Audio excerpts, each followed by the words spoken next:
This episode of the Infamous Podcast is brought to you by CBS All Access. Looking for a new streaming service to add so you can watch more stuff? Check out CBS All Access. Hit up infamouspodcast.com/CBS and you can get a free 1-week trial to CBS All Access and check out things like Star Trek Discovery, Picard, Survivor, all the other cool stuff that CBS has to offer. Star Trek Discovery, I said that already. You should really watch that. So hit up infamouspodcast.com/CBS to learn more.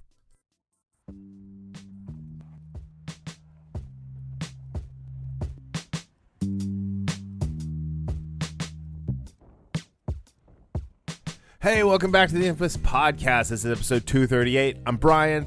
Daryl's with me, and today we inadvertently have an all Blumhouse podcast. Right, Daryl? Yep. And I heard somebody in the background saying, "Yep." Yeah, they can't hear her, so just let you know, we have a cheerleader in the background. Yep, barking away. She's barking. She's in the cone of shame right now. By the way. Oh, really? She has a little hot spot on her arm that she wouldn't stop, or on her leg that she wouldn't stop picking at. So we had to cone of shame her up. I'll send you a picture. She's none cone of shame. She is none too pleased. My puppy Toph is golden doodle, and she's well past time that needed to be groomed because of coronation. And yeah, she's going in on Monday, so hopefully that'll make it all better.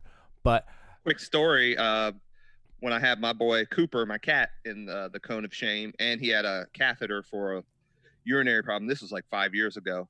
This dude found a way to get out of the cone and remove the decatheter or the catheter.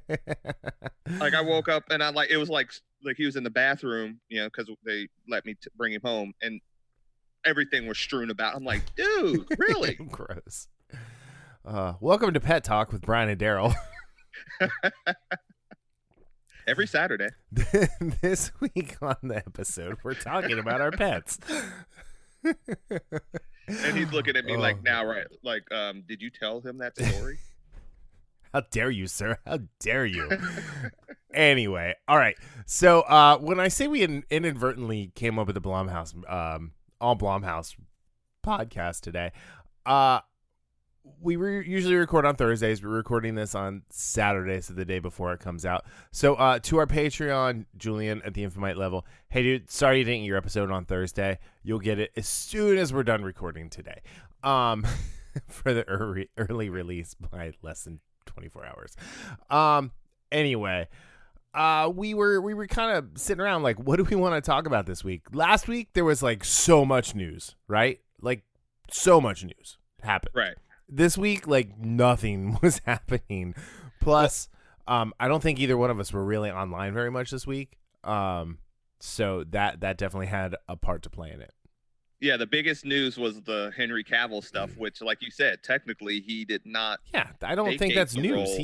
Of Superman. Yeah, he did not go to the ring. Reaffirmation, if anything. Yeah, he did not go to the ring and hand over the tights and cape and be like, "No, I'm good. I'm done." He's always said he's wanted to still do it.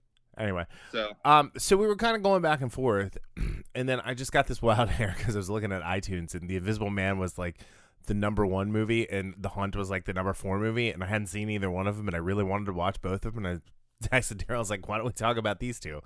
And you were all in. So, yeah, we were talking about the 2020 Invisible Man movie, and we were talking about the 2020 Hunt, both of which are considered Blumhouse horror flicks. I love Blumhouse movies. I think, it's Jason Blum has like kind of changed the game for these kind of lower budget movies that come out and just make a ton of money. Yeah, I was looking last night and looking at all these smaller movies. Like, what is it? The Insidious series, Sinister. There's another. What's another horror? Well, Paranormal Activity. Yep. Yeah, I mean, there's a ton. I mean, there are. But and he's been around for a little while now, and like they were redoing like Halloween and a bunch of stuff like that. Get Out. Did he do Us? Yeah. No. Yeah, he did Us. He did Whiplash. He was a producer on Whiplash. Yeah, that was the one that surprised me. The scariest Whiplash. movie I've ever seen. Black Klansman, which is really, really good. Spike Lee. Split, yeah. So Happy Death Day, like all these movies. Anyway, so he is producer extraordinaire, if you will. He did the Sharp Objects miniseries. I didn't know that. HBO with Amy Adams. He did the Purge movies. That was the other big one. The Purge, that was the other one I was thinking. And then Upgrade. So we're going to talk about The Invisible Man first, but one of the things that I was thinking about while I was watching these is these were both movies I wanted to see in the theater, right? Right. And I'm just gonna. I'll preface. I really like both of these movies. I think they're both very well done. I would have infinitely enjoyed both of these better with the movie theater experience. See, for me, well, I would have to agree too, because when I watched both of them, I watched The Invisible Man before you actually said. I think I watched it last weekend, and I really enjoyed it. And it's one of those movies because of.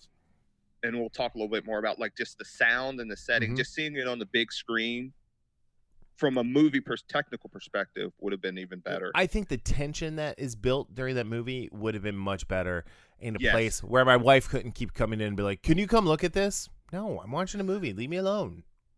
Yeah, right. Yeah. Where you don't, you don't have that problem because you're unmarriable. But wow, I'm kidding. You're just picky and haven't found the right woman yet. Or decided you're into dudes. I don't know. But no, to that point, like just movies in general. Yeah. It's like, and I remember reading someone was talking about that, how you can't pause it. Like if you got to go to the bathroom or step away.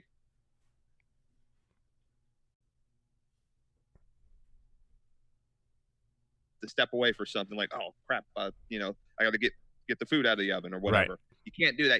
It's right. And that's one of the powers of the movie going experience is you're there and you're in and you're totally immersed in it, providing some idiots aren't, on their phone or talking. We've seen probably like 100 movies together at this point.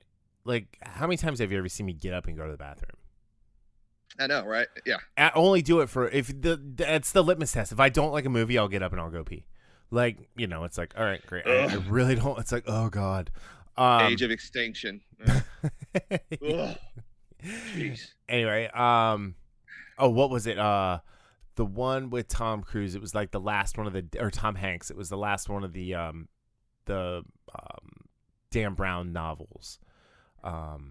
Inferno? Inferno, yeah. That? No, it was Inferno. Like, I got up and peed like 3 times during that movie. Like, that movie was so bad. And we were on a double date, and I was pissing my wife and this other couple off because I kept calling the spots before they happened. Like, I'm like, oh, she's about to turn on him. And they're all three looking at me like, what are you talking about? And then Felicity Jones turns on him. And yeah, they're like, dude, thanks for ruining that. I'm like, whatever. This is the most, stupidest movie I've ever seen. Anyway. Obviously, you didn't see The Happening then. Oh, no, I saw The Happening. Like, The Happening needed to happen to The Happening. It needed to just walk off of a building or cliff or bridge, whatever. I remember laughing out loud with that movie, watching that movie, like, in scenes that weren't supposed to be funny. I'm just, no. Like, in the theater, I'm laughing out loud. It's like, the trees? It's really the trees? Like, really? M. Night? Really? Wow. You've fallen so far. Like, you really shocked people with The Sixth Sense, which I'm not a huge fan of. Unbreakable is amazing. The Village was a really cool twist that we kind of saw coming, but was still really, really cool. But yeah, the trees did it. All right. Anyway, so getting into The Invisible Man. The summary of this just kind of sets it right up. It says, after staging his own suicide, a crazed scientist uses his power to become invisible to stalk and terrorize his ex-girlfriend. When police refuse to believe her story, she decides to take matters into her own hands and fight back. I told you, The Invisible Man is my favorite movie monster. I don't know if you remember the sci-fi show with The Invisible Man. Yeah. To this day, it's still one of my favorite shows. If you guys have not seen this, it's streaming on the NBC app. it's well worth watching. I mean, it's very 90s. It's a very 90s show. Yeah. Oh, absolutely. But it's fun, and it's a cool twist on the Invisible Man. Just like Wasn't that this, Quicksilver, yeah. He has a gland that it bends like this. Take on the Invisible Man might be my favorite version yet. Yeah, I really, really enjoyed this, and like the way it starts off is, again, before we start recording, I mentioned the sound design, and the way it starts, it just throws you in the middle of things, and the waves crashing against the rocks, no music, and just that wave crashing, and they do this a lot during the movie where there's no music, and that adds to the tension, which I think is super powerful. Yeah, it'll just linger on a scene where it doesn't look like anything is there, but something, or in this case, someone is there. But I like that it doesn't really, like you said, the summary gives you an idea of what's happening, but like just to drop you in the middle of her waking up, trying to sneak out, instead of giving you more like a 5 or 10 minute backstory of what was going on in her relationship. They told us everything we needed to know before she even left the house about what was happening in that relationship, which was really cool. And it's one of those too often times they tell you too much, and this was one of those they showed they didn't have to tell. Right. Yeah. Right. So, I really like Elizabeth Moss. I think she's a really good actress. She kind of crushed it on The Handmaid's Tale, and I know I haven't watched a lot of Mad Men, but from what I understand, she's one of the highlights of that show. I forgot she's in that. Yeah. And then Oliver Jackson Cohen, who is Adrian, her boyfriend. I don't remember seeing him in anything. I was looking at his IMDb a little bit ago. Did you watch Haunting of Hill House? I did not. So okay. That's part of it. And then he was in Faster with The Rock, which is like a horrible, awful movie that no one should be subjected to. And then Aldous Hodge, I love. He plays Ray Voodoo Tatum. MC Ran in Straight Outta Compton. He was in Leverage. Oh yeah, Brian Banks movie, which I haven't seen yet. No, I still remember him as Jake from the season 2 of Supernatural. The last 2 episodes. Yep. And then put his fist through Sam's stomach. He had a great Black Mirror episode. He was in the Black Museum episode. And then he has the best of the Star Trek shorts, Calypso, which bridges the what happened to Discovery at the end of Discovery, which was really, really cool. And he was really good in the second Jack Reacher movie. But and then the show Leverage, right? That's what you were talking about? Yeah. Right. that was a good one too. But so it's one of those things where like this is a good cast. This is a really good small cast who they put together and just kind of I think it was just a really, I'm trying to think of the right word. It was just a great ensemble that they had here. But and then his daughter, Storm Reed, she plays she's in Euphoria as Zendaya's little sister.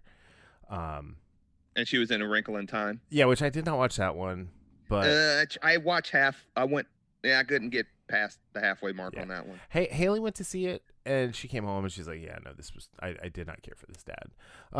So it's like, all right, whatever. Anyway, but no, this was she's gonna be in the new Suicide Squad. Storm Reed. It doesn't say who. Playing? It doesn't say. Interesting. It's IMDb, so take that with a grain of salt. But anyway, so the tension in this movie, Elizabeth Moss looks like she's on the verge of a nervous breakdown the entire film. And I can't imagine how stressful this was for her to play Cecilia. Yeah, and that's a great point because I really, really saw that the second time around. I started last night and finished it this morning the second time. And I saw that she just and the word that came to me was harried. Mm-hmm. She just so frazzled and just like at her wits end.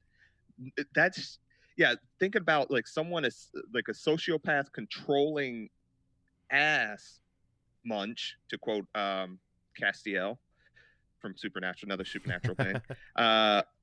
Like to think he was out of your life, and then to know like in her bones she knows he's not, but she can't prove it.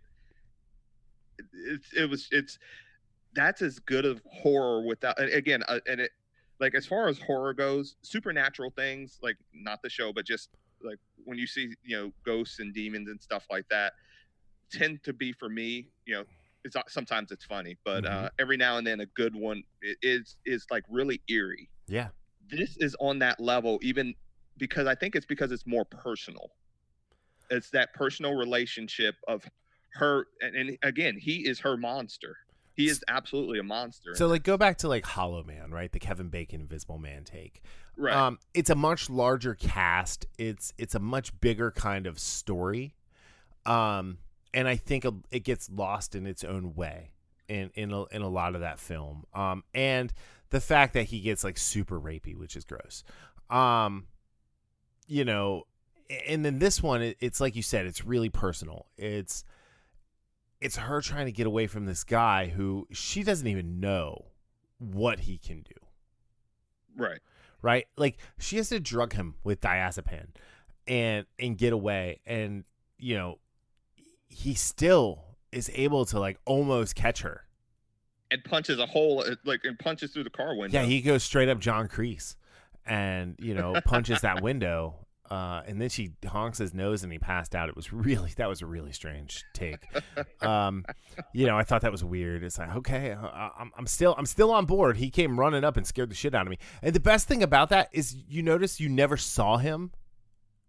You just saw his arm.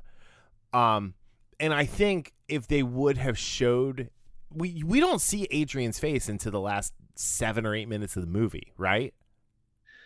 Well, we see when he's sleeping. Well, yeah, kind of, but it's still like it's dark. There's that shadow over him. Oh, yeah. Are you talking about like, clearly? Yeah, we don't absolutely clearly see him until like the last 14, 15 minutes, I think, of the movie when you know, should we spoil this? I mean, the summary it's spoiled it. You know, when it says after staging his own suicide, I didn't even think about that as I was reading that. Anyway, yeah, so he's a sociopath who, what does she call him? He's like a genius psychopath. Yeah, because he's a groundbreaking leader, world leader in optics. Yeah, so he creates this suit, his super suit. Where is my super suit? I'm the greatest good you'll ever need. That's my favorite line in that whole movie. Anyway, so he creates this suit that essentially refract or, you know, kind of changes what the human eye can see and you become invisible. And it's covered in tiny little cameras. And talking about sound design, that clicking sound of the cameras that they would make when they would go online, to become, to, you know, hide the wearer, was the creepiest. Like, it made my skin crawl in a good way. Yeah. So it was, the everything, whoever was, you know, the director of that, as far as the sound design goes, it's just amazing. Like I said, using silence, sometimes movies make the mistake of using music too much to build the tension, and it gets a little dull. This one does great by using silence as well as using the music in the right time. And so it doesn't, because this is one of those things that, you know, if you like mysteries and dramas like this, the use of music can make it really tiresome and almost predictable and cheesy like. But this is such a good job of, and like I said, taking pictures of, or not taking pictures, like how the camera sometimes pans to capture a larger segment of the room when, you know, based on what you're seeing, it's not necessary. But, and again, one of the things I was reading about, they were trying to figure out a way to make the Invisible Man a true character. Yeah. And that's how they did it. And it's great. And it's, even though you know what's going on, it's still creepy at times. Where just think of like the times like when you're younger or something, you waking up and feeling like someone's watching you. Right? Or if you have a little kid, you know, that second of fear when you wake up and then you notice they're 2 inches from your face. It's very similar to that. But yeah, it was like you're talking about how when they would pan out to the room and they were showing those corners, right? They were always showing the corners. And doors and corners. One of the things, doors and corners. Thanks. Thanks, Joe. Anyway, when they would show the corners, like I found myself kind of longing for the Hitchcockian style of filmmaking that is a little bit lower, so that we could feel like we were more in the room there, but or to like see the ground, because there were a lot of times you could tell he was in the room because there were footprints, especially like on any carpeted floor. And I think because she was so hysterical, no one believed her. And I feel like it'd have been really cool for her to be like, he's right there. And the audience can clearly see the footprints, but nobody else is paying attention to them. That would have been. So, because kind of like we're in on it, like, but the characters aren't. I really like that style of storytelling. This was directed by Lee Whannell. I guess that's how you'd say it. He directed Upgrade, which I love. Such a underappreciated movie. I'd say underrated for sure. It's another great little horror movie. A different take on the trope of mind control or AI. But yeah, by the way, they're doing a TV show with that. Really interesting. Yeah, I don't know. How at least it work. said on his IMDb is in pre-production. Okay. That's a good one. That's still on HBO Max for like another day. So if you guys haven't seen that, you should check it out. The whole thing with Cecilia, or C as Aldous Hodge called her, was really cool. I also liked the relationship between Cecilia and Emily, her sister, because you could tell Emily was just done with her bullshit by the fact that she showed up late to picking her up when she was trying to make her great escape. And this is Harriet Dyer does a good job in this. I did not like Emily one bit. Well, you weren't supposed to. Yeah, and again, and that's a great point, because that's one of the things when we were talking about what were we talking about, like Battlestar Galactica or something? No, the 100. Yeah. When I said there are times where you're just not supposed to like Clark. Yeah, sometimes I just want to wring her neck, but that's how people are. Like everybody, you're not going to like everybody. She didn't take any of what Cecilia was saying seriously. She didn't believe any of it. She thought she was overreacting. She thought that she just needed to suck it up and enjoy having a rich boyfriend who was taking care of her and giving her whatever she wanted or needed or whatever. And if there was, a little bit of quote unquote pain that goes along with it, then that's what she needed to deal with, which that's not a good take, man. No, not at all. And the thing is, when Adrian starts doing his duty to separate Cecilia from her friends and family, from her life, from her life, how easily Emily is duped by this email she sends without asking first. And that tells you a lot about her character as well. She doesn't ask. She's like, what? Like, somebody wrote me that email. I'm like, what the hell is going on with you? Right. Not just say, oh, so you think I'm this. So yeah, I'm gonna like call or be like, show up, be like, hey, what's going on? Especially considering what she's gone through. Yep. Yeah. So but to your point, you're not supposed to like her, and again, everybody in life you're not going to like. So I feel like the siblings in this movie, Tom, Adrian's brother, like, and Emily, were both kind of pieces of shit, and like they were definitely used to forward the story in an interesting way, right? And of what happened to each of them was also very interesting. Yeah. You know, I think the scene with Emily was a little hokey. That is where, and if you have kids, cover their ears. When I actually said out loud, I was like, "Come the fuck on!" I actually did. Like, and I was pissed for like 10 minutes until the movie got me back, because that scene was so stupid and so like absolutely unbelievable and unreal that I almost checked out. So the way Cecilia does that like mirror scene later in the movie, like they should have done it like that, where he forced her to do it and then put the knife in Cecilia's hand. Yeah. Right? Not, oh, here's a floating knife, I'm going to slit her throat, and then it just popped right in, like her hand happened to be up. It was all such weird circumstance, right? Yeah. And you made an excellent point. Nobody saw that. Yeah. In a restaurant, a crowded restaurant. Yeah. They're in the middle of the floor of the restaurant. Yeah. Someone would have seen that. Of course, the way she was treating that waiter, like I almost don't feel bad for what Adrian did to her. And again, that she was an absolute ass. Yeah, she was just a shithead. That's her character. Yeah, yeah. She was an entitled little brat who thought like, you know, whatever I'm doing is more important than what anyone else is doing. And you know, you saw like I found it really interesting that Cecilia didn't really mourn Emily too much.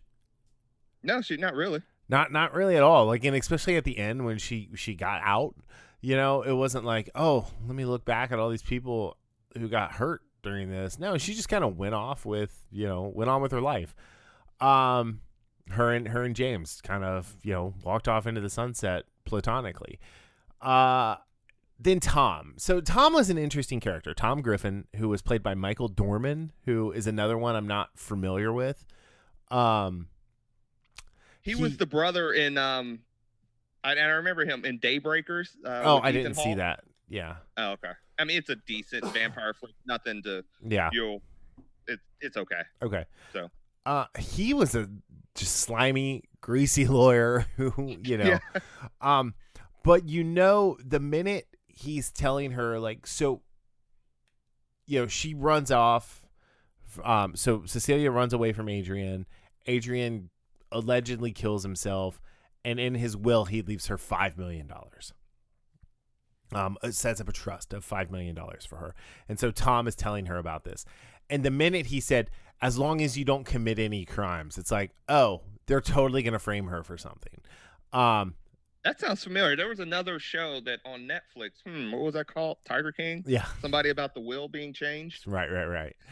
But this wasn't a changed will, you know. Anywho. But, you know, when he said that, it's like, oh, okay, I know where this is going now. But it went there in such an interesting way with her her being framed for killing Emily. But when he does that, and then he shows up at the mental asylum or the mental prison, whatever, Arkham, he. By the way, in mental hospital do all the guards carry guns? I mean, is that? Well, I think it's a prison. I don't think I think it's like a holding place. Well, even a prison, like real prisons, guards, like when they're in with the inmates, they don't carry guns because. As I've never been a prison guard or a prisoner, I'm not sure. So. Well, I mean, just because you can't take that chance of a prisoner getting a gun, right? But. Or an invisible maniac. Or taking that over. Scene was pretty. Dude, that scene. Like that. Talk about a cool. Like, okay, we were talking about last week. We were talking about the Batgirl fight scenes that were, you know, or just the Nolan Batman knockoff fight scenes and stuff. The fight scene here was really, really interesting, and the way the gun was used. It wasn't always a floating gun, which. Right. Was really cool, and the fact that she was able to damage the suit some, and it showed what was happening, was cool. And then the fact that he didn't kill everyone, I thought it made it so much easier for Cecilia to step back into her life, because there were actual witnesses to what was happening. Yeah. Oh, absolutely. And I thought that was a really nice touch. I really did. I thought it was. it was a relatively sophisticated way of exonerating her. That we don't normally get. Normally it's like, oh, okay, everything's back to normal. We're fine now. And it was, no, they still thought she was crazy up until the point this happened. And, you know, she was able to get film of Adrian, you know, at the end. She was able to have witnesses say, hey, this went down. Like, we can't totally explain it, but we saw most of a dude shooting people. What? he looked like a giant spider face. It was just covered in eyes. I don't know what was happening. All I know is he shot me in the knee and then smashed my head into the wall. You know, he was walking away and just shot the other guy in the back. You know, it was, and I'm pretty sure that, you know, like the government will come in and it's like, okay, we're requisitioning this suit for our purposes. Well, okay. Well, we'll get to that. Yeah. I did like how, like, you know, it just happened to be raining, which is fine. I have no issue with that. I think they're in San Francisco. It rains there a lot. But she used the rain to her advantage, which was really, really smart. Yes. And she was an okay shot. I did like that she was not a dead eye. Right? She wasn't Floyd Lawton there. She was able to she missed. She missed more than she hit, but you know, the few shots she hit were good, and then when she did get him back at James's house. Her mask. That's what they say. Yeah.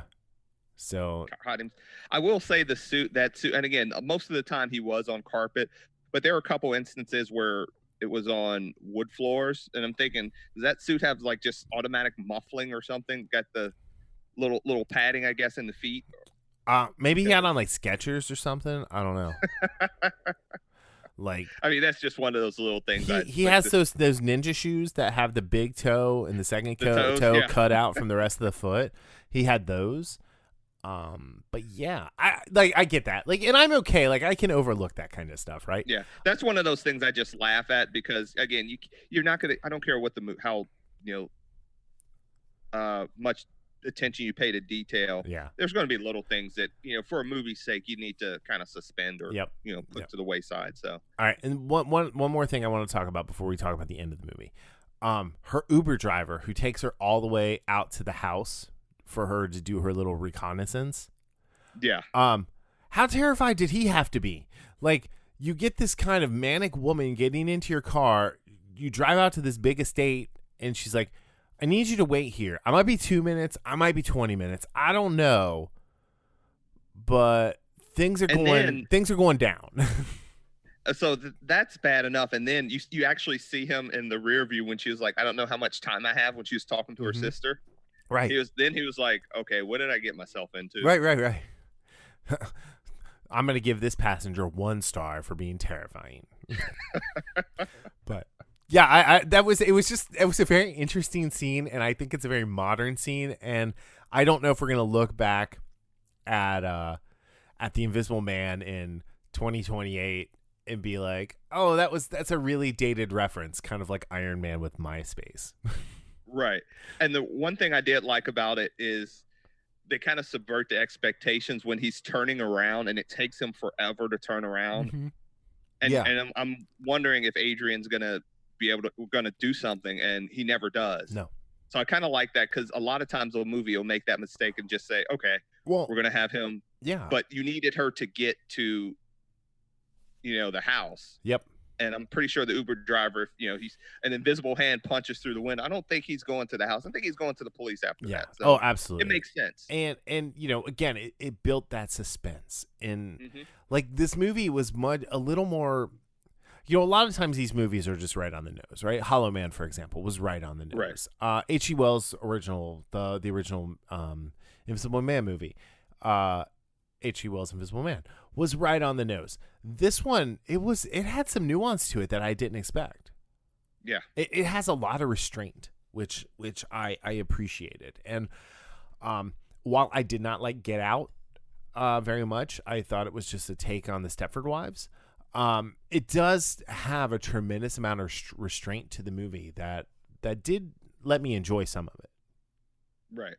And yeah, I wasn't a huge fan as some people would give out either. I didn't hate it or anything like that. I Yeah, I thought it didn't was hate it. decent. It was just, it was okay. Like, I don't Yeah. think it wasn't a best picture. It should not have never been nominated. Like, for writing, sure. Like, you adapted Stepford Wives awesomely. Like, that was a great take on it. But all right, let's talk about the end of this movie. So we find Adrian is alive. And we find out Adrian is alive because of Tom. And Tom tipping his hand. Is it tipping his hand? I think that's how you say it. Yeah. Tipping his hand to Cecilia. And I can't help but wonder, like, if he doesn't, like, let her in on the fact that, you know, it's the two of them working together, does she just, like, go on, like, getting more and more manic because no one believes her that Adrian's alive? Or did that actually, like, give her the proof that she needed to set her resolve to end the movie the way it ended? I would say it actually, she needed that. Now, from one standpoint, from Adrian's standpoint, he couldn't let her get that manic, I don't think, just because he wanted the baby. But like, for her point of view, I think that is 100% necessary, because, you know, no matter how strong you are, like, first of all, she's not all there anyway, just based on what she's gone through the last couple years with Adrian and what's been going on through the movie. So she is already fragile. Continually having no one, and then seeing her sister, which she may or may not like, murdered before her eyes, and then blamed for that, and knowing that her, you know, her beau is still out there doing this and nobody believing her, she was right on the precipice of just going off the deep end, I think. And then once Tom said what he said about, you know, there's still a way out of this, that's when she found that internal strength that was, like, really being sapped away. Okay. So I absolutely think she needed that to say, you know what? No, I'm not giving up. No, I'm not giving up. Yeah. Yeah, I agree. I mean, I think it definitely helped her. When she goes back to the house and finds Adrian is alive, and Adrian is saying, Tom did it. Tom did it all. Tom captured me. And the police are just eating it up, right? And she's like, come on. Tom was an idiot. Tom doesn't know anything. Tom Tom is a douche. You know? And from everything we learned about Tom up until that point, like, Tom is not your guy when it comes to nefarious planning. No, yeah, absolutely not. He's the marionette, if anything. Yeah, he's a real boy now. Like they say in Hellboy, the first Hellboy, I see the puppet, Matt, but where's the puppet? I see the puppet, but where's the puppet master? Yeah, right. Anyway, and so she goes back to have dinner with him, and the stark difference in her going back to the house to meet with Adrian versus her running away from the house. And everything he's put her through to this point, it's, you know, she has a plan going in. Right. And I thought it was kind of, and this was purposefully done, I believe. It was pretty much one of those, what's the word I'm looking for? Expected ways of her trying to get him to confess. Like, hey, if we're going to start this, you're going to have to tell me the truth about this, that you were doing all of this. Like, you learn she's wearing a wire right then and there. And it's like, oh, this is going to go bad for her. This is not going to end well. Like, it's a horror movie, right? The bad guy's going to win. And it goes the other way. Yeah. And one thing I do like about Jackson Cohen's portrayal here, and again, this is like one of the few scenes we actually get him in, like one of the only main scene, I should say, is that he, you know, when his hand shakes, it's like, you're the only person that can see my hand shake. And then he puts on this air when she's there, and then when she steps out of the room, you could see his face change. Oh yeah, hatred. I mean, that was such a subtle thing. Yeah. but it shows the type of person he is. Well, because he's all, oh, I'm sorry, it'll never happen again. You know, it wasn't me. That wasn't me. I'm a different guy. Like, you know, kind of like what we've learned that abusers will do through television and news media and whatnot. But for her to do him the way she does him was super poetic. And then when she comes back into the room and she sees him standing there, or like, you know, bleeding out, it was fantastic. Just her, Elizabeth Moss's portrayal of what she was doing was fantastic. And then she had the wherewithal to step out of the camera view. Yes. And I was waiting for her to just flip him off, right? I really wanted her to just give him the middle finger as he was bleeding out on his, you know, $500,000 table with steak, pasta, and sushi, because, you know, that's just what everybody eats. Yeah, I actually love the subtlety of her just sitting there and studying him like he's, you know, an insect. She just kind of sits down and just tilts her head to the side, and just like she is looking at him as he dies. She doesn't break eye contact and just watches him as he bleeds out, and that is about as satisfying an ending for a movie like this as you can get. Absolutely. And then she walks off with the suit into the sunset, which I did love, like the little scene between her and James when he looks in the bag and sees the suit. And Aldous Hodge has this way of doing this horrified, like disgusted, like surprise face. Right. Like, what did you just do? What did you do? Yeah. Anyway, all right. So, I mean, that's the movie. For me, this is a solid 8 out of 10. Yeah, that's where I had it. I think this is one of my favorite movies I've seen so far this year. I'm excited to watch it again and again. And like I said, The Invisible Man is one of my favorite movies. This movie has been in development since 2006. Man. David S. Goyer was hired to write the screenplay. And he was attached to the project through late 2011. But nothing happened on the film. In 2016, the project was announced to be revived as part of Universal's Dark Universe with the cinematic movie monsters. But then in, 2018? Or I'm sorry, 20. Well, it started in 2014 with Dracula Untold, which I really like that movie, but it was not a movie to start a franchise. Kind of like Man of Steel, right?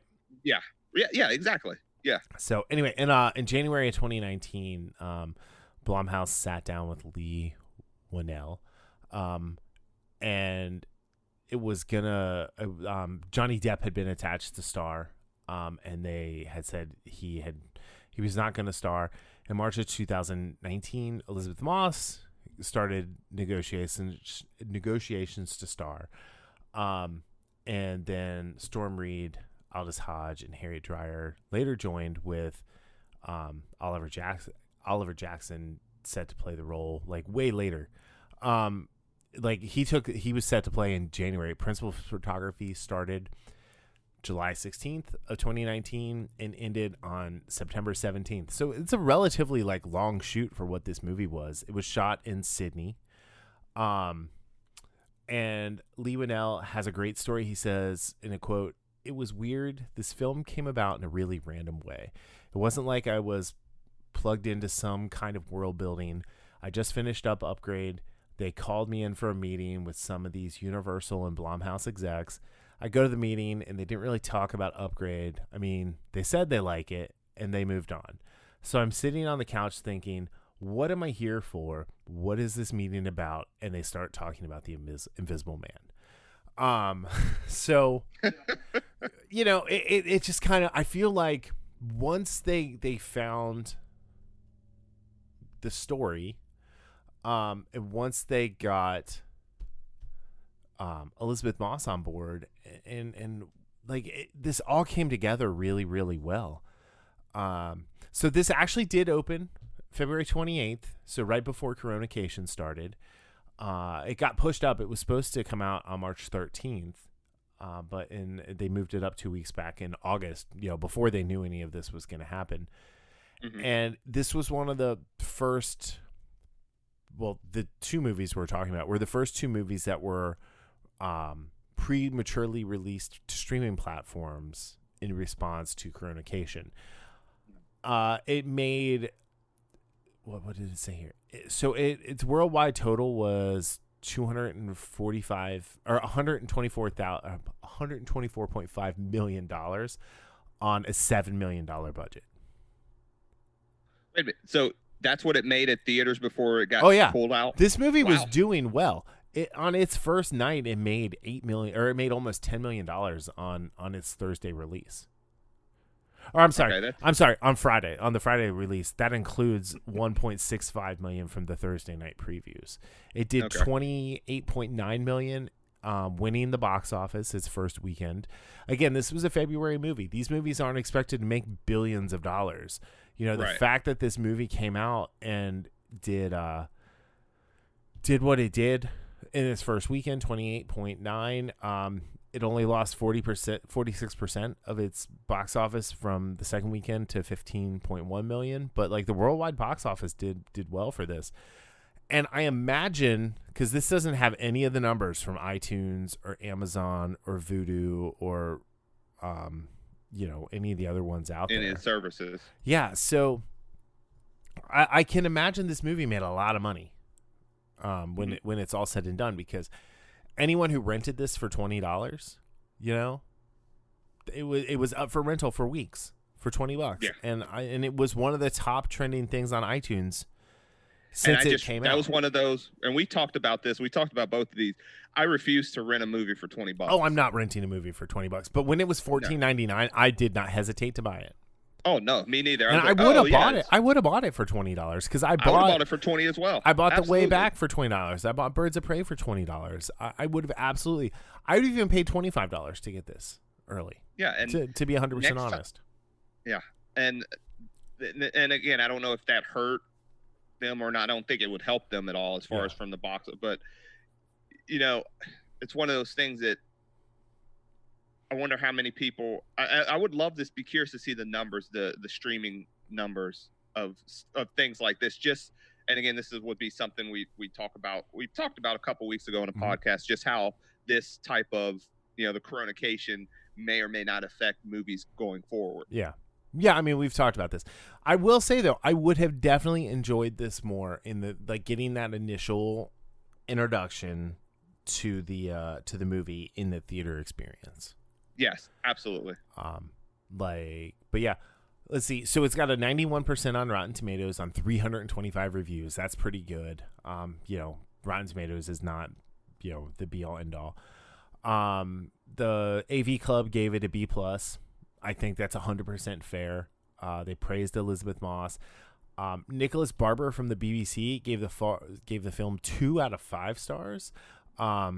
And his opinion was the latest remake of the H.G. Wells tales offers a timely feminist spin, but it's lacking in the thrills. I'm not 100% sure what movie he watched. I'm not sure at all. And he says at times when the small scale horror movies can be as stunning as A Quiet Place and Get Out, a film as perfunctory as The Invisible Man feels insulting. I would swap Get Out. I would swap Get Out and Invisible Man in that sentence. A Quiet Place is a masterpiece. I love A Quiet Place. It's a masterpiece that is an amazing film. Is this on the same level as A Quiet Place? No. Is this as good as Get Out? Yeah, probably a little bit better. Will this get as much recognition for Get Out? Absolutely not. But absolutely not. We know that. I think this whole a timely feminist spin. There's nothing. We talked about this last week. There's nothing overtly feminist about this movie. This isn't a rah-rah, I'm a woman. This is my identity in this movie. This is a movie about a person who finds herself in an extraordinary circumstance and does an extraordinary thing to survive. And absolutely, it above all, Lee Winnell looked at the story as he directed this movie, and that's what we saw, is a movie that put story first, and it's why I liked it so much. Yeah, absolutely. That's a perfect way to capstone this. All right, cool. Man, I really want to hunt people. Well, I mean, there's a nice history in movies about stuff like this. I told you, I love these kind of movies, like when they're like most dangerous game things, like Hunting Man. Well, I mean, it's not hunting in a way; it's a game show. But Running Man, yeah, Predator, if you want to say, Hunting Men. Oh yeah, Predator. I would put that in there.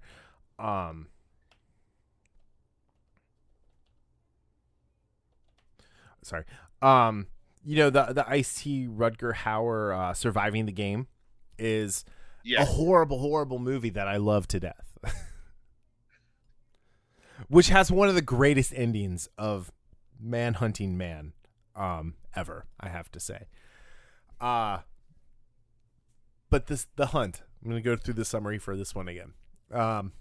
12 strangers wake up in a clearing. They don't know where they are or how they got there. In the shadow of a dark internet conspiracy theory, ruthless elitists gather at a remote location to hunt humans for sport. But their master plan is about to be derailed by one of the hunted. Crystal turns the tables on her pursuer. Do you watch Glow? Yes, I think I started season 2, but I haven't finished it. Did you ever watch Nurse Jackie? No, I did not. I love Betty Gilpin. Betty Gilpin is amazing. Yeah, absolutely. Yeah. She was perfect in this role. 100 as Crystal Creasy. Perfect. 100% perfect. Yeah, this was one of those movies that if the main star didn't have the gravitas to carry this, it could have been just a clunker of a movie with some funny stuff in it. I mean, this is a huge cast. I mean, there are a lot of main actors in this, and there are some names. I mean, you have Betty Gilpin, you have Hilary Swank, Ike Barinholtz, who is hilarious. Emma Roberts, Ethan Suplee, Justin Hartley, Glenn Howerton from It's Always Sunny. You've got and then you've got a bunch of like older actors who they threw in there and. You haven't seen in a while, and it was like Amy Madigan as Ma from Mom Pop, the gas station. Like, I love Amy Madigan. She's always great. I was excited to see her show up. And this was... One of the things I love, like we were talking about the Invisible Man's intro, like with this movie's intro, I mean, after the whole text message thing where they actually wake up, and it starts with Emma Roberts on the plane, where you see her on the plane, and then you see her wake up. And you're thinking, okay. And again, if you don't know the story, but it's kind of like that throwing the wool over your eyes, is she's the main character. Well, right. So this was very much okay. So I'm gonna compare this a lot to Scream. To what? Scream. Oh, okay. So the movie Scream. This is very much this is a 100% satirical movie. Like this movie absolutely. Is hilarious. It is so funny. And I actually laughed harder the second time I watched it. Oh, yeah. Than I did the first time. I mean, so many people got triggered by the sheer idea of this movie, because the whole idea that liberal elitists are hunting conservative social media pundits or people who are writing on social media about things. Hilarious. Now I will say this about it. I did not like the first trailer when it first came out. Like it didn't convey the depth of not the depth, but kind of like the idea of the movie enough for me. And then the second trailer did exactly what the first trailer should have done. Right. And when I saw the first trailer, I'm like, okay, I'm not interested in this at all. It's going to be, and again, if I'd have thought about Blumhouse itself, I might have been in Happy Death Day, movies like that. I might have been a little bit more interested. Yeah. But then when I saw the second trailer, I said, okay, you know what? I actually might like this movie. Mm-hmm. So this was directed by Craig Zobel. He directed a really good movie called Z for Zachariah with Margot Kitty Margot Kitty. Margot Robbie and Chiwetel Ejiofor and Chris Pine. If you guys haven't seen that, that's well worth checking out. I still need to finish that movie. He directed a couple episodes of Left Worlds. He directed Akane no Mai, of Westworld. He directed a episode of American Gods. Yep, he did The Leftovers, The Hunt, $1, which was a TV series where he did 10 episodes. I don't know anything about that. He did a bunch of Iggy Pop video shorts and things like that. He did some Homestar Runner. So right there, I was like, sweet. I don't know if you remember Homestar Runner, but no, I don't remember that. It was a Flash animation website back in the mid to late 90s through early 2000s. That was just a lot of fun and satirical and stupid. But yeah, to get back to your point though, one, Emma Roberts' character is named Yoga Pants. So I when she gets shot in the head, when she's the first one to go down, I was shocked. I was 100% shocked. Hold on. How about this? It's like that bullet almost hit me. Mm-hmm. And then you hear the crack, and you're like, right before her head explodes, you're like, oh, well. Dope. And Justin Hartley, again, like I thought, oh man, Justin Hartley's going to be around for a while. Like he's a big name. You know, he's got some action big chops, and yeah, right. And then Ike Barinholtz, who was featured heavily in the preview. Yeah, you would think, Moses there was going to be sticking around for a while, and other than the fact that Betty Gilpin is the face on the poster, as far as the box art goes on iTunes, I would have had I would have not thought that she would have been the one that they put this movie on her shoulders and let her run with it. Well, because other than Yoga Pants, I remember Robert seeing her in the very beginning of them waking up. You don't see her for the first 20 minutes of the movie, right? Well, because okay, so one, she takes off, she figures out which way is north, so which I'm sitting there watching, and she's taking her name tag apart, and it's like, oh, she's about to magnetize that when she gets the static electricity in her hair, something I learned in Boy Scouts. And so I thought that was really cool, and I was like, all right, I can't wait to see what she does. And then, like you said, we don't see her for 20 more minutes. Did you get the Hunger Games vibe at all with the box? I got a little bit. You know, I thought that was great. Orwell the pig comes running out. I thought I will say I felt like the one thing I kind of didn't like about this is they just wiped so many people out like right away. So fast. And it's like, all right, like give us a little more. But what about the poor girl who fell in the hole only for Big Game Shane to pull her out, and then they step on a landmine and she goes right back into the spiked hole, the tiger trap. That poor girl. Yeah, that was like the humor in the violence in this movie is top notch. She's like, I'm okay, just help me up. Yeah. And then she went from that to shoot me. He's like, give me the gun, you snowflake. Yeah. Well, that's where you learn. Like, I felt like that's where you really learn. Like, oh wait, these people have a total. And knowing what we know, it's like, okay, these people all have an agenda, and their agendas are all very, very different. Yeah, like I said, this is very, very fun. I like the fact that we didn't see Hilary Swank until the very end of this movie too. We just hear her voice. I purposely did not go through like the IMDb or anything. I had no idea she was in this movie because I didn't really look at who was in it. But yeah, it's one of those things where it's like, wow, this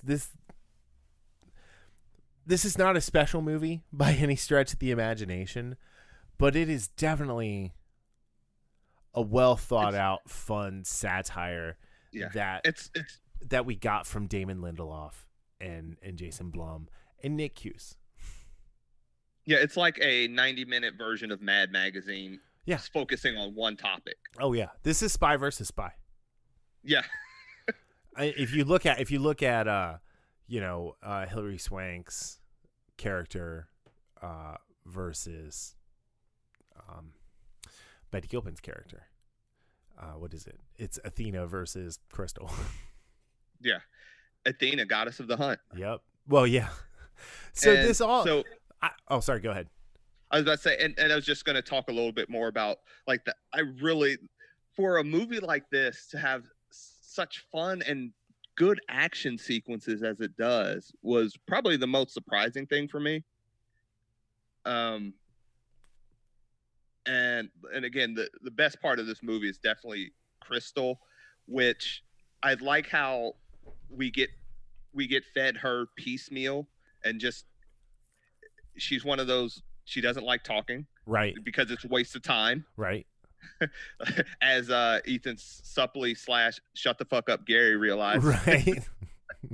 Which is actually his name in IMDb. That's his name in the credits. Yeah. So I liked how we learned a little bit about her here and there, like when she goes into Mom Pop's gas station, and she asks for cigarettes, and they charge her, and then she realizes right then and there who they are, because she knows how much cigarettes cost in Arkansas, and these people are charging New York City prices. So yeah, that was really funny. Yeah, I'd like to actually, I want to talk about the gas station for a second, because we get Vanilla Nice, Big Red, and Staten Island, Ike Barinholtz, Sturgill Simpson, and Kate Nolan finding cover, and Ike Barinholtz is like, I have 7 guns.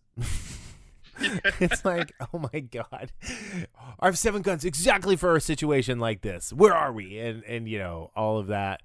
And then, Big Red starts eating food, and Vanilla's like, oh, let me have one. She's like, get your own. And then immediately dies. Yeah. And it was fun. Like, have you ever watched The Good Place? Oh, I love The Good Place. So I couldn't help but think of Jason when I was seeing Orlando, dude. Right? Right? I kept waiting for him to, go Jaguars. Blake Bortles is awesome. Blake Bortles. But yeah, and so I thought that was a really fun scene that took a great beat. It was a nice beat to take in between, like, the massacre at the box and into introducing Crystal as the person we were going to follow for the rest of the film.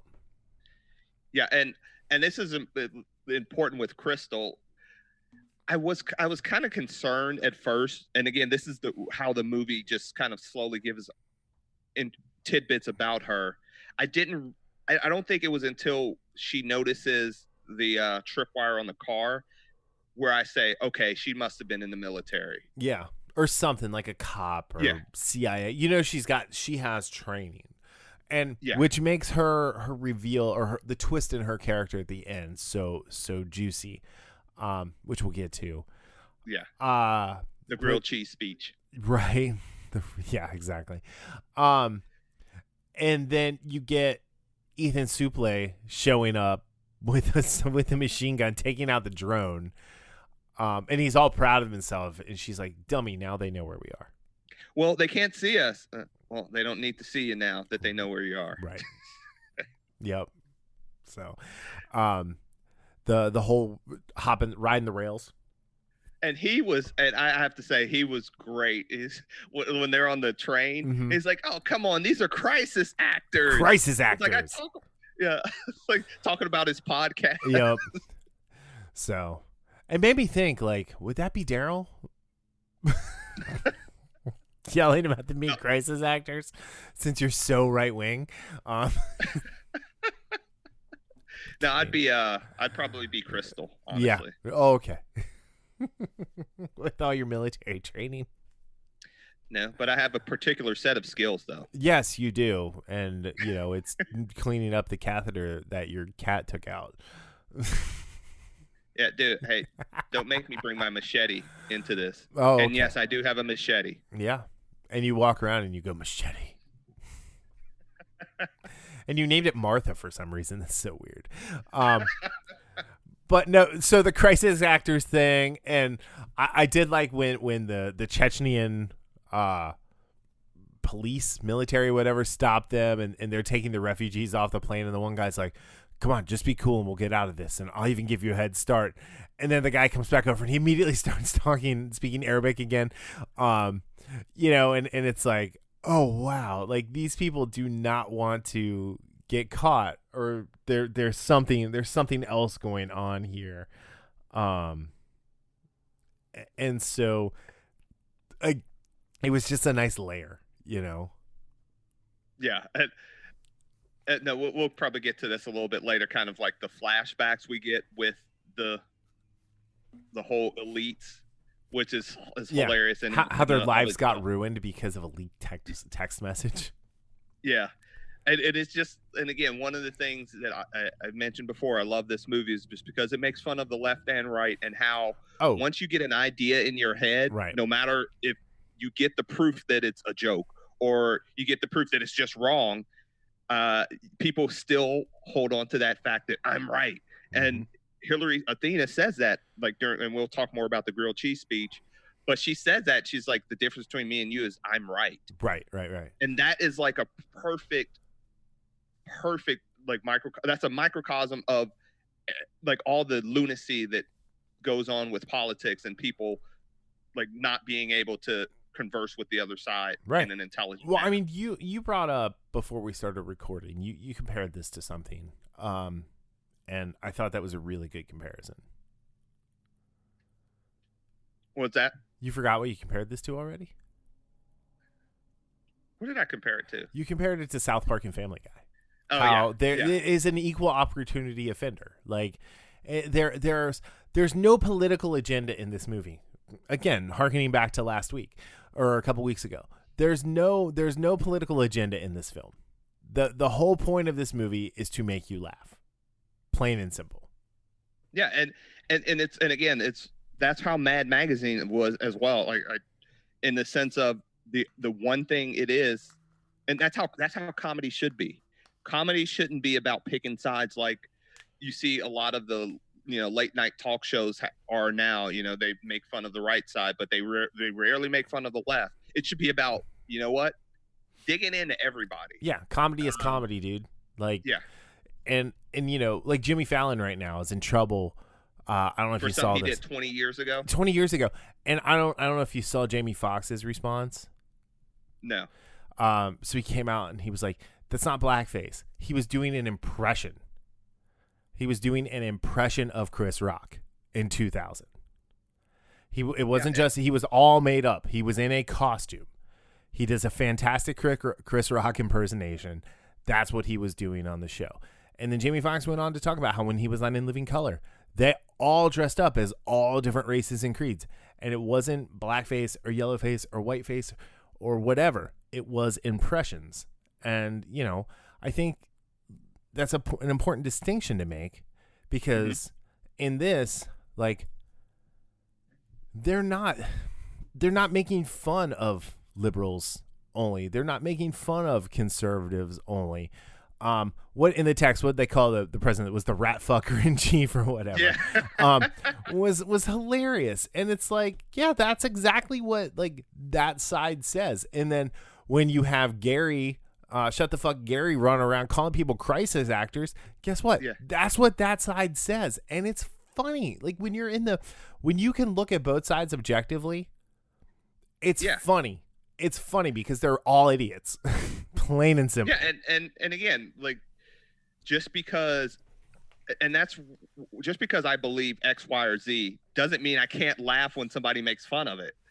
But nowadays people have that idea that, hey, because when they were in the bunker, the gang, where it was like where they were making jokes about AIDS, and the one guy was like, you can't joke about AIDS. You can't joke about pro-choice. Right. Yeah, it was like, you can't do this, you can't do that. Or Mom Pop with the when he goes and gets the soda and she goes, don't drink that, it's poison. He's like, you got the soda too? And she goes, no, it's filled with sugar. Like, it's like, oh, okay. Or when he said blacks, he's like, oh, we can use that now. They don't care. She's like, you have to say African Americans. Yeah. But they're not all from Africa. You know, I mean, it's like, which I honestly can't stand that term, but that's me. Yeah, well, you know, I mean, you're I guess you're allowed to have an opinion on that, whereas, like, you know, I am not. Well, no, and see that, and I will say before we get too deep, no, I don't care if you're not this or that. You can have an opinion on something, even if you're not from that group. Right. No, I agree. So I 100% agree. But like getting back to the movie, where do we want to go to the quote unquote draft scene? No, the draft scene is fantastic, and this is the perfect segue into the draft scene. So the funny thing is, one of the first things I saw was like, okay, it's interesting that they don't have any black people in the actual hunt itself, like as being hunted, and we see why in this draft scene where the I don't even know his name. He played the UN guy, and he brings up Was it? No, he brings up a picture of this black guy in a cowboy hat, and everybody in the room goes, "Oh, we can't do that." Yep, that was pretty funny. I mean, that was legitimately hilarious when they were going through the drafting scene, and and they had to be like, remember, we can't pick everybody. Yeah. And then the one, and he mentions to the guy, I think it was Martin, he was like, is that a kimono? That's appropriation. And he says unironically. Right. So funny. So funny. Yeah, I don't know. Like I said, this movie, okay, let's just hop ahead. So she wipes out everybody in the bunker. And including the National Guard consultant. Right. The National Guard consultant, and he's like, "Oh, you have training." And she's like, "Yeah, I was in Afghanistan and something else." And he's like, "Oh, you were in the shit." And then he's like, "Well, I'm in the shit now." And she's like, are you?" Yeah. And she's like, "Thank you for your service." Yep. And then pops him. Yeah. And that scene, and it kind of gives you an idea of there's some definite trauma going on with Crystal. Mm-hmm. Oh yeah. Because when she's sitting down talking, like when she says, she has to go for her, and then she doesn't finish her own sentences, and then you see, tears coming out of her eyes, like kind of it's almost like she was reliving stuff that happened in the past. Yeah. And I thought it was, again, like, in this, I'm finding this is just a Jason Blum thing. It was the restraint not to, like, do a flashback to show some weird thing about her, or, like, a little bit of her backstory. Like, it lets us kind of fill in our imaginations what's happening. Right. Yes. So she does that. He tells her that Athena will wipe the floor with her. She's been training for 8 months. 8 months. 8 whole months. And they kind of like, she does what she has to do. And, Athena tricks her into killing Dawn, her accomplice, one of the other hunted. Do you think Dawn was part of the group? Like, which group do you think Dawn was a part of? I like, when I first saw it, I was like, I definitely think he was part of Athena's group. But watching it again, I actually don't really think he was. No, I think if he raised the gun to her before she shot him, like right before she did she did the quick draw. So my thought process in that was he's a man, he's a because he tells her, give me the keys, I'm gonna drive. Right. He certainly has like thoughts, and I think he knew that she could kill him, and he was like, okay, I have to protect myself, and she just was able to get him first. Yeah. But I don't think he was part of the elitist. No, because I think if he was, he would have shot first. I don't think he would have hesitated. Yeah, he would have. He'd been like, hey, Greedo. Pow, pow, pow, pow. But but that also plays into not just how Athena does a good job manipulating the situation, but also think about it, the shootout. Like Crystal is still in that, kill first, like that, survive mode. Yeah. So she's probably not, thinking as critically as she could because, hey, if I make a mistake, I'm dead and I can't afford that. And she skipped the shootout, Yeah. She didn't even bother with it. She went off and did her own thing. Right. So, yeah, it is. It's good. This was good stuff. Okay, so then she makes her way up to the house, where Athena's just hanging out, making food, doing her thing, being Athena. Yeah, making the grilled cheese. Evidently, you don't use cheddar, or No. I use American. You use Gruyere. Do you use American or do you do like the Kraft singles? Well, I use the American, usually Kroger. Although I use the Kraft singles. I'll do this cheddar, Tillamook.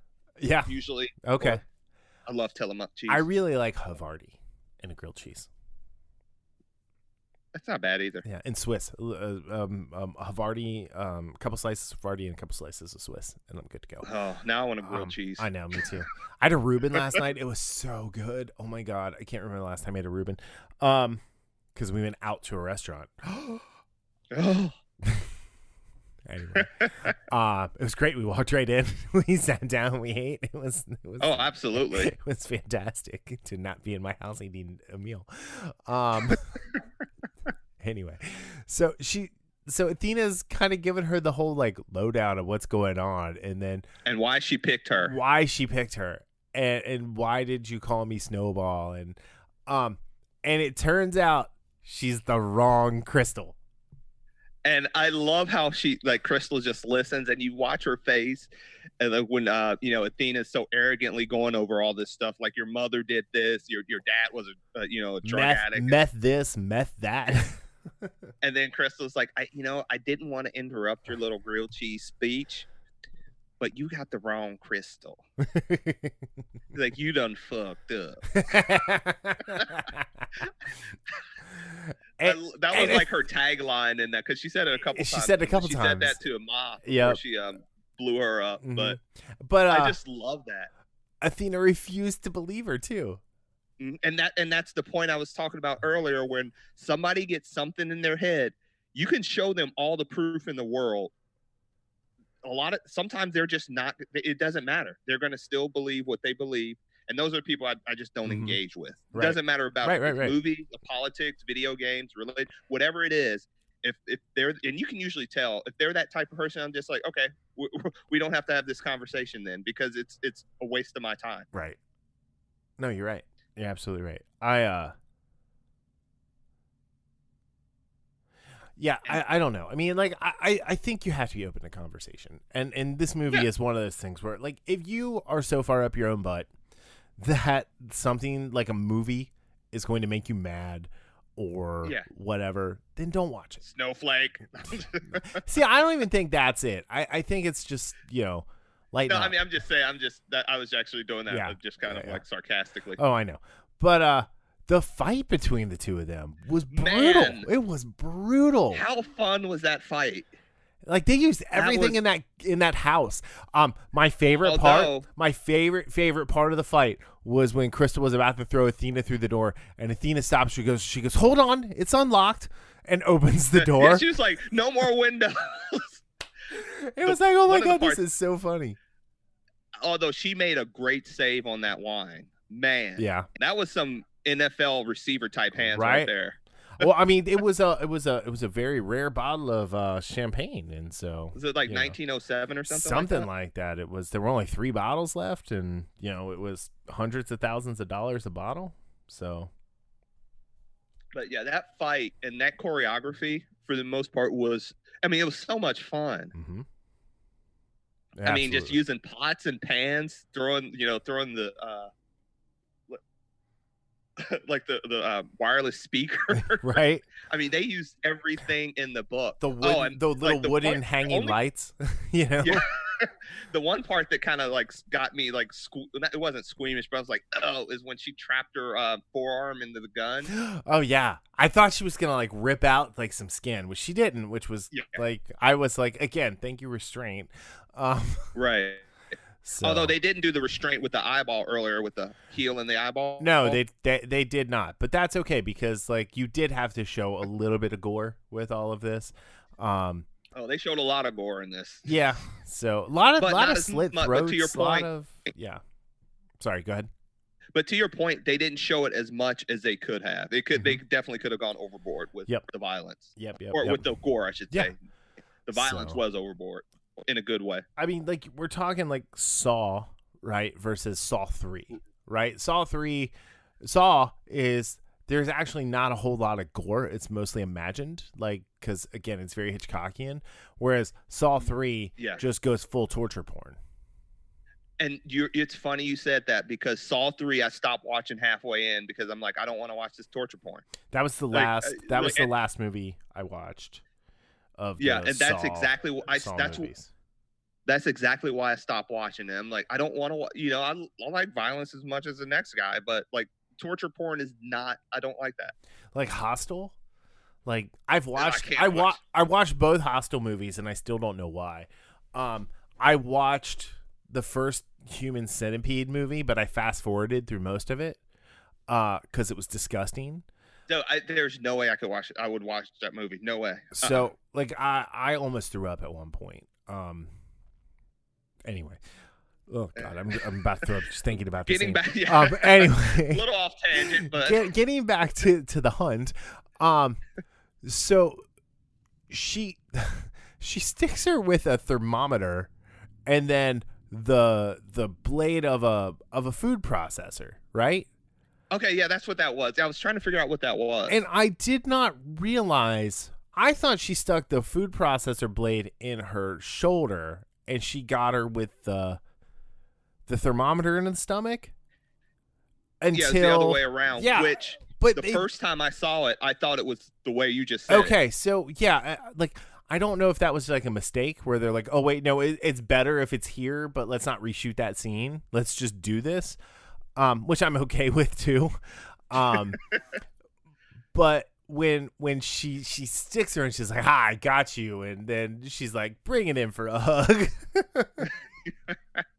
I mean, she doesn't say bring it in for a hug, but then I mean, she just gets her, and and then Crystal, being the badass that she is, she lays there for a second.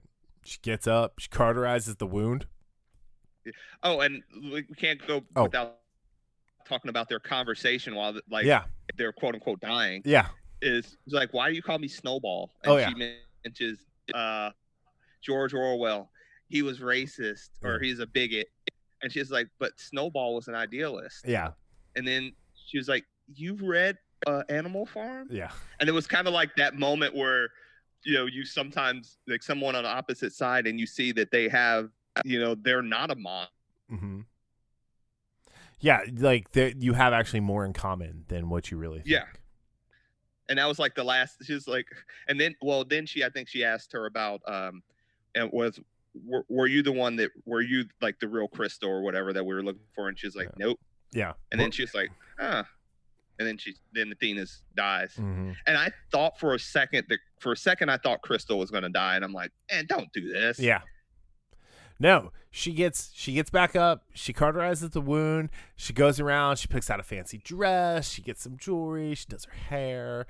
And she wore the hell out of that dress too, by the way. Betty Gilpin, thank you. Just thank you for being you, man. Beautiful and a badass. Oh yeah, that's just like, dude, she is great on Glow. If you guys haven't watched Glow, I know we've talked about it on this podcast a few times over the years. Like, it's well worth checking out. It is so good. Plus, if you like Allison Brie, she's really good in Glow as well. But yeah, and so she gets on the plane, and she's actually nice to the flight attendant, who by the look of her face, she wasn't sure how to take it at first. Right. Yeah, she's like, So, do you think they'll do a sequel? Do you think Crystal will put together a group of conservatives and go hunt liberals? I think that would be. Like, I how think funny would when that you're be? talking about one of the things you've talked about a couple times is restraint. Yeah. I think that would go a little bit overboard. Yeah. I mean, it was so much. This is one of those movies that it's so fun. I wouldn't mind a sequel, but at the same time, I hope they leave it as is. So in that regard, I don't think they. Well, I didn't think they were going to do a sequel to Happy Death Day either, and I did enjoy the second one. Happy too. Death Day to You is great. I didn't like it the first time I saw it, yeah. but the second time I watched it, I was like, okay, I actually like this. The twist was so good. Yeah. You know, I really, really enjoyed that.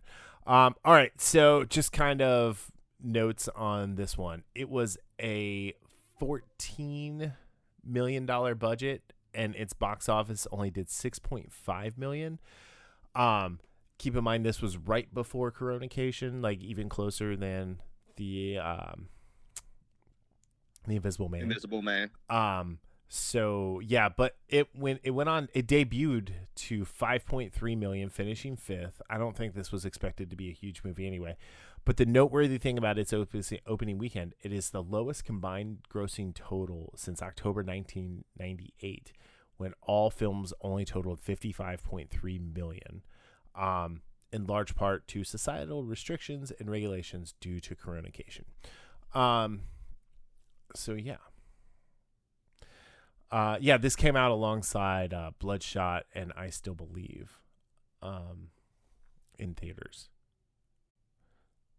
Yeah, and again, it's one of those things that this is a movie that, again, as far as a movie goes, Invisible Man's better, but I could, and again, partially because it's only 90 minutes long, I can see myself watching this. Perfect length for this movie. I'll definitely watch this a few times. Yeah, I can see watching this movie. Just I don't have anything to do. Yeah. I want some fun. I want some action. I want something to laugh at. Let me throw this on. Let me throw on The Hunt. I'm working. I'll put. Oh, excuse me. I'm working. I'll put something on in the background. So the initial reactions to this movie were pretty negative. People were expressed discomfort with the politics, which Universal apparently did not foresee as an issue. Although other studios had passed on the script for that very reason. Which I don't get that. How could you not see some people, knowing people? I don't know. I don't get that. So how would you not expect that? I don't know. But then some outlets have indicated that the test screenings resulted in negative audience feedback, but the film has been very well received and tallied as one of the highest test scores for an original Blumhouse film. So, like, I don't know. It says, additionally, no audience members in attendance at test screenings expressed discomfort with any political discussion in the film, while the reports also say The Hunt was formerly titled Red State versus Blue State. That was never the working title for the film at any point throughout the development of the process, and doesn't appear in the status report under that name. I feel like there is a reporter who had an agenda, who probably was covering this and tried to make a bigger deal out of, what was happening. I think the fact that Donald Trump tweeted about this without naming the movie, deeming liberal Hollywood as racist at the highest level, and the movie coming out is made in order to inflame and cause chaos. They create their own violence and then try to blame others. Dude, this movie is fucking hilarious. Yeah, and if you're sorry, go ahead. And I will say, to your point about somebody who wrote that having an agenda, this happens a lot especially online and social media, and there's a definite problem with social media with this. But I usually don't pay attention to this stuff. I will say that there was an article about Punisher season 2 where they kind of talked about how this alt-right group was a part of the season 2 and all this, that, and the other. And I watch it, and again, season 2 was not. I didn't love season 2 at all. I couldn't get past the first episode. I just did not care for it. It was not there. It was barely there. But like the article that was talking about it acted like this was a major part of it, and that's where like reporting nowadays, whether it be entertainment or anything, you just have to watch out, because there are people with, just like Captain America said, people with agendas. Yep. Had to, it's been a couple podcasts since I mentioned my boy Cap. So Hail Hydra. Anyway, yeah, I just think if you're not able to have a sense of humor, like, why not? Like, don't stop taking life so seriously. Yeah. All right. Now this one, as far as the movie theater experience that I missed sitting in to see the reactions of the crowd, to see who was getting mad, who thought this was funny. I feel like the right-minded people would have gone to see this in the theater and would have had our reaction to this by laughing and having a good time. And there definitely would have been someone in there who was pissed off yelling at the screen. On both sides. Yeah, just someone. You know? I wasn't gonna like. Oh no, I mean I'm just saying. Like, no, you're right. Knowing both people, sides, yeah. But and I feel like this would have been a really fun movie to see in the theater. Yeah, I think with the right crowd, this would have been amazing to see in the theater. Right. So, absolutely. I don't know. I think for me, it's a solid 7 out of 10. Yeah. You know, is it a perfect movie? No, it's a fun movie, and that's really what I wanted out of it. It was well worth the $15 I paid for it. Well worth it, because I'll get enjoyment out of this movie for years to come. Yeah, but both of these movies, for different reasons, are like some of the better purchases that purchases that I've had recently. So, I'll be honest, like of the movies I've done the early purchase for, The Way Back is probably my favorite. The Ben Affleck basketball movie. Probably then Invisible Man, then The Hunt, and then Birds of Prey, in that order, because I think those are the only 4 that I've done. Yeah, okay. I still haven't taken the plunge on Birds of Prey yet. Have you ever taken acid? No. Okay, well, watch Birds of Prey, and I imagine it's the same experience. So, anyway, all right, we've been going for 90 minutes, so let's wrap this up. Dude, Blumhouse, thank you for putting out some really fun movies during Coronation, giving us some escapism, giving us some stuff to talk about, Potter for the podcast, and yeah.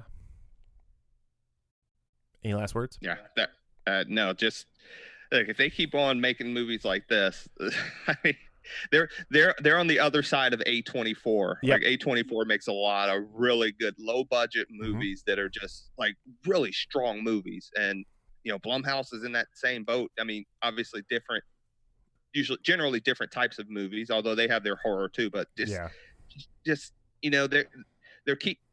not hitting like home runs all the time, but they're doing a shit ton of doubles and triples, and they don't strike out a lot. No, I don't. I mean, they have some bad, outings. They have some Ks up there, but they're hitting a lot of doubles and triples. Yeah, I mean they're thrown in. Their on base percentage is high. Very high. They also have a nice like RBI percentage here. So yeah. All right. This is making me miss baseball. Dude, I'm never, ever going to miss baseball ever again since 1994. Anyway, steroids saved your goddamn sport. Anywho, that's for another time. Can't listen to your point of view right now. That's for a completely different type of podcast. All right. On that note, thank you guys for listening. Thank you to our patron, Julian, at the Infamite level. If you guys want to help support the show, infamouspodcast.com/Patreon. If you guys want to help the show, infamous.com/CBS, and sign up for your free week of CBS All Access, and go enjoy some good Star Trek. There's a ton out there. And just for Julian, since he's such a great supporter of the show, check out his new show, A Strange New Pod, where they're focusing on the upcoming A Strange New World series coming to CBS All Access, which you can go sign up for. You like how we tied that all together? Anyway, any last words? None. Just enjoy the day, and if you get a chance, check both of these movies out. Absolutely. All right. Thanks for listening. See you guys next week. See ya. Bye.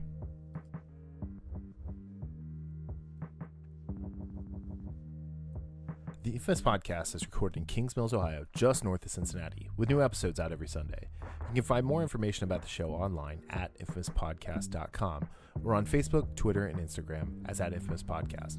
You can subscribe to the show on Apple Podcasts, Spotify, Google Play, iHeartRadio, or your favorite podcatching app. If you're enjoying the show, consider giving us a 5-star review on Apple Podcast or check out our Patreon at patreon.com/infamouspodcast for our new tiers and rewards. The Infamous Podcast is hosted and produced by me, Brian Tudor, with music provided by Michael Henry from meetmichaelhenry.com. You can find me on social media on Facebook, Twitter, and Instagram as @BrianTudor. So, whenever you're listening to the show, have a great day, night, evening, weekend, whenever it is, and we'll see you next time. Later.